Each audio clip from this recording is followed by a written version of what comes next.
ಹೆಚ್ಚಿನ ಕ್ಯಾಲೋರಿ ಆಹಾರವನ್ನು ತಪ್ಪಿಸಿ ಮತ್ತು ನಿಮ್ಮ ವ್ಯಾಯಾಮವನ್ನು ತಪ್ಪದೆ ಮಾಡಿ. ನೀವು ಸ್ವಲ್ಪ ಹೆಚ್ಚುವರಿ ಹಣ ಮಾಡಲು ಯೋಜಿಸುತ್ತದ್ದಲ್ಲಿ ಸುಭದ್ರ ಆರ್ಥಿಕ ಯೋಜನೆಗಳಲ್ಲಿ ಹೂಡಿಕೆ ಮಾಡಿ. ಸಂಪರ್ಕಗಳು ಮತ್ತು ಚರ್ಚೆಗಳು ಚೆನ್ನಾಗಿ ನಡೆಯದಿದ್ದಲ್ಲಿ ನೀವು ನಿಮ್ಮ ಶಾಂತತೆ ಕಳೆದುಕೊಳ್ಳಬಹುದು ಮತ್ತು ಏನಾದರೂ ಹೇಳಬಹುದು.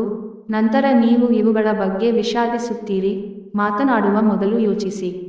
ಇಂದು ನಿಮ್ಮ ಯಾವುದೇ ಭರವಸೆಯನ್ನು ಪೂರೈಸಲು ಸಾಧ್ಯವಾಗುವುದಿಲ್ಲ. ಇದರಿಂದಾಗಿ ನಿಮ್ಮ ಪ್ರೀತಿಪಾತ್ರರು ನಿಮ್ಮ ಮೇಲೆ ಕೋಪಗೊಳ್ಳಬಹುದು. ಇಂದು ನೀವು ಕಚೇರಿಯಿಂದ ಮನೆಗೆ ಹಿಂತಿರುಗಿ ನಿಮ್ಮ ನೆಚ್ಚಿನ ಕೆಲಸವನ್ನು ಮಾಡಬಹುದು. ಇದರಿಂದ ನಿಮ್ಮ ಮನಸ್ಸು ಸಮಾಧಾನಗೊಳ್ಳುತ್ತದೆ. ಇಂದು ತುಂಬಾ ನಿರೀಕ್ಷೆಗಳು ನಿಮ್ಮ ವೈವಾಹಿಕ ಜೀವನವನ್ನು ದುಃಖದೆಡೆಗೆ ನಡೆಸಬಹುದು. ನಿಮ್ಮ ಸಂಗಾತಿಗೆ ಪರಿಪೂರ್ಣ ಖಾದ್ಯವನ್ನು ತಯಾರಿಸುವುದು ನಿಮ್ಮ ಮಂದ ಸಂಬಂಧಕ್ಕೆ ಉಷ್ಣತೆಯನ್ನು ನೀಡುತ್ತದೆ.